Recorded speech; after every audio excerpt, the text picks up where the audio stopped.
Cult films are intertextual. They invite comparisons, connections, and linkages with other films and other parts of culture. This involves the inclusion of references to other film text in the form of quotes or cameos, but also the calling into reflection of cultural myths, historical backgrounds, and archetypes. This video will briefly explore the intertextual aspects of Black romantic comedies, citing a few examples of the film's connectedness with other media, cult, and otherwise.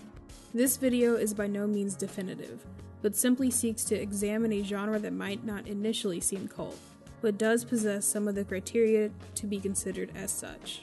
In Boomerang, for example, an early scene depicts Eddie Murphy's character's reaction to an advertising spot created by Jeffrey Holder's character. You gotta get rid of the cherries and lose the banana.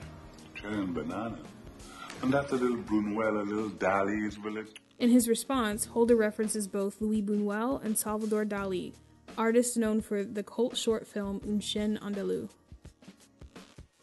Boomerang also boasts in its cast Eartha Kitt, known for her role as Catwoman in the 1960s Batman television series. The film even has Kitt purr at one point, directly referencing the role.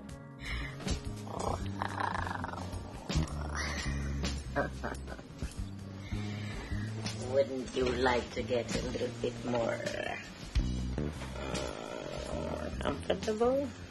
Also, in an early scene, Eddie Murphy's character extols the coolness of Billy Dee Williams in Lady Sings the Blues. You've seen a movie before, and you've seen a man in a movie, and you've said, now there is a nice-looking man. You have. I can't believe we're having this conversation. I've gone to the movies, yes, and I remember I saw Billy Dee Williams in Lady Sings the Blues. He came down the steps, he looked very cool, and I thought he was cool, but I didn't want to get with him, you know.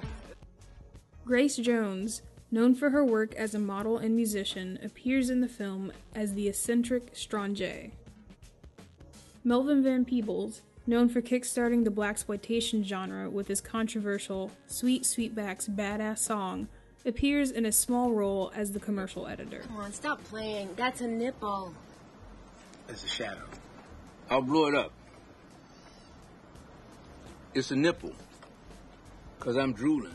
Later in the film, Boomerang features a discussion on the short lifespan of red shirts aboard Star Trek's SS Enterprise. You know, you can always tell who's gonna get killed when you watch this show. Now, look who's beaming down. You see Kirk, McCoy, Spock, and Yeoman Johnson. Now, doesn't Yeoman Johnson know he's gonna get killed? If I was Yeoman Johnson, I'd say, hey, I'm not going. I know what's gonna happen. The Best Man from 1999 features a newly married couple jumping the broom, an act which is widespread in the African American community, originating in the mid-19th century as a practice in antebellum slavery in the United States, and popularized by the novel and television miniseries Roots. The Best Man also paraphrases one of the more famous moments in The Shining. All work and no play makes Harper a very dull boy. Yeah, whatever. A Thin Line Between Love and Hate from 1996 is a unique case in the genre, in that it begins as a somewhat typical romantic comedy following a caddish ladies' man who meets the right woman and turns his life around, similar to the storylines in Boomerang and Deliver Us from Ava.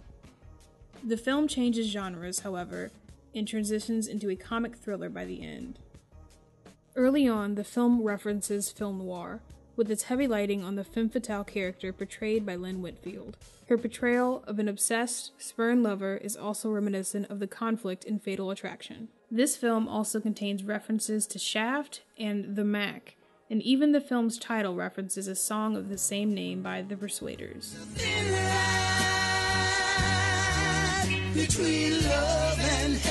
In these films, intertextuality also takes the form of casting the same actors in similar roles.